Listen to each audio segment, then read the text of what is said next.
Here's a little military National Guard update for you if you're interested. On Thursday, a federal appeals court temporarily lifted a judge's order blocking President Trump's deployment of National Guard troops to Washington, D.C. She had ruled that it was unconstitutional, but had given the government time to appeal. The three judges of the U.S. Court of Appeals for the District of Columbia granted Trump administration's request to halt the order while they weigh whether an extended pause is warranted as they consider the administration's appeal. Staff Sergeant Andrew Wolf of the West Virginia Air National Guard is recovering. He has been upgraded to serious instead of critical condition. He is expected to remain in acute care for another 2 to 3 weeks, but doctors and his family are optimistic about his progress. The individual who targeted them, his preliminary hearing is expected for 14 January 2026. Admiral Bradley, who was commander of the Joint Special Operations Center at the time, testified to Congress that he did not receive a kill order from Pete Hegseth that resulted in the death of 2 survivors in a September 2nd strike. However, there were a lot of conflicts in stories. Previously, there had been versions of accounts where they struck the survivors because they were getting ready to use a radio, and so they could radio for reinforcements to continue to move the drugs. Bradley admitted in the briefing that he never saw a radio and there was no radio communication on there. Hegseth originally said he was there for the whole strike, and everything blew apart in this big fog of war. But now he's saying he wasn't really there. He left for a meeting, which you can't explain which meeting, and also that they were getting ready to get back in the fight, and so they needed to be destroyed. So there's a lot of conflict going on. It looks like we may have more hearings and more witnesses. Hopefully before December 19th, when Congress goes into recess, it would be fantastic. And I think it should be expected that Admiral Halsey, who was the commander of U.S. Southcom at the time of the strike and then decided to step down in October, would be in front of people talking in a testimony.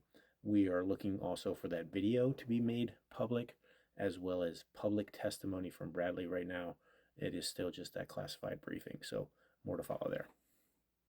And finally, Trump and the GOP released the national security strategy for 2025. And what the national security strategy does is basically it acts as like a guide for the military, like where they're going to prioritize their money and their resources. As you could expect from a Trump GOP document at this period in history, it was kind of a fucking mess and far right. So it didn't really push back on Russia at all and kind of laid the blame on European allies a little bit. Didn't really stand up for Ukraine and said it was a little bit of their fault.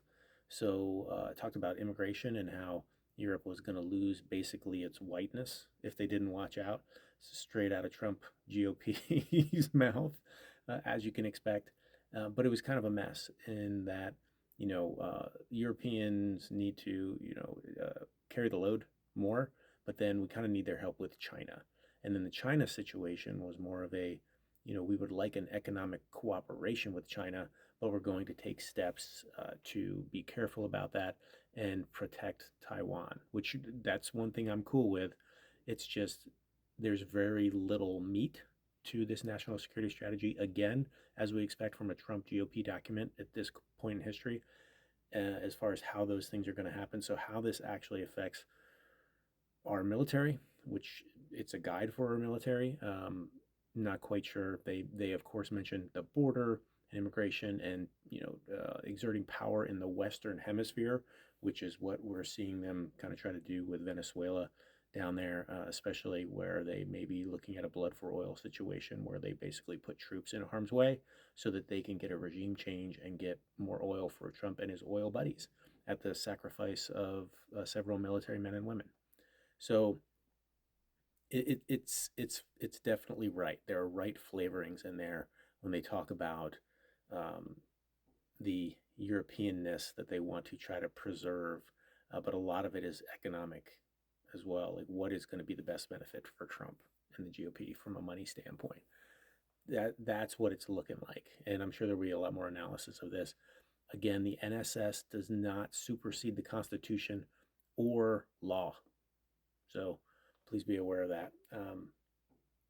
So I hope that all helps. Thanks.